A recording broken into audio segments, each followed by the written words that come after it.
नमस्कार. आजच्या व्हिडिओत बघायचं इयत्ता 9वी गणित भाग 1 त्याच्यामध्ये सराव संच 2.2 मधला प्रश्न क्रमांक पहिला. काय दिलं आहे? 4 वर्गमूळ 2 ही संख्या अपरिमेय आहे हे सिद्ध करा. ओके, 4 वर्गमूळ 2 ही संख्या अपरिमेय आहे हे सिद्ध करायचं आपल्याला. सर्वप्रथम काय करावं लागेल आपल्याला? 4 वर्गमूळ 2 ही संख्या परिमेय आहे असं समजायचं आपल्याला.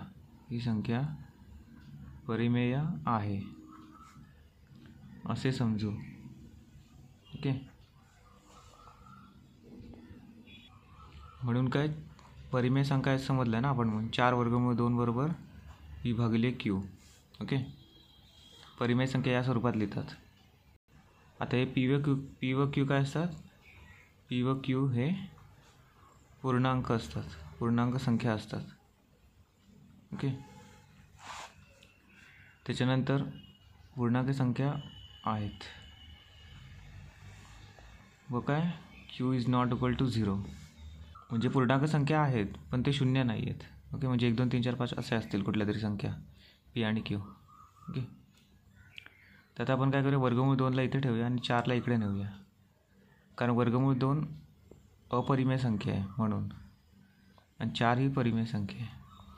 वर्गमूळ 2 बरोबर पी भागिले क्यू. 4 येतं इकडे गुणिले, इथे नंतर होणार भागिले, म्हणजे याच्या बाजूला आहे ना बरोबर 4Q. याला आपण समीकरण नंबर 1 देऊया. ओके, आता काय पी क्यू आणि 4 हे काय पूर्णांक संख्या आहेत. पी क्यू व 4 या पूर्णांक संख्या आहेत. ओके, म्हणून काय पी भागिले 4Q ही परिमेय संख्या आहे, परिमेय संख्या आहे.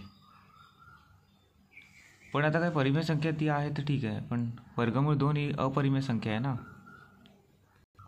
तर ते लिहायचं आहे. परंतु वर्गमूळ 2 ही अपरिमेय संख्या आहे, संख्या आहे. आता वर्गमूळ 2 जर अपरिमेय संख्या असेल तर 4 वर्गमूळ 2 परिमेय संख्या कशी असणार आहे? म्हणून काय आपण जे मानलं होतं 4 वर्गमूळ 2, 4 वर्गमूळ 2 ही परिमेय संख्या नाही, कारण वर्गमूळ 2 अपरिमेय संख्या आहे ना, म्हणून 4 वर्गमूळ 2 परिमेय संख्या नाही. मग कोणती संख्या आहे? 4 वर्गमूळ 2 ही अपरिमेय संख्या आहे. ओके, अशा प्रकारे तुम्हाला हे गणित सोडवायचं आहे. धन्यवाद.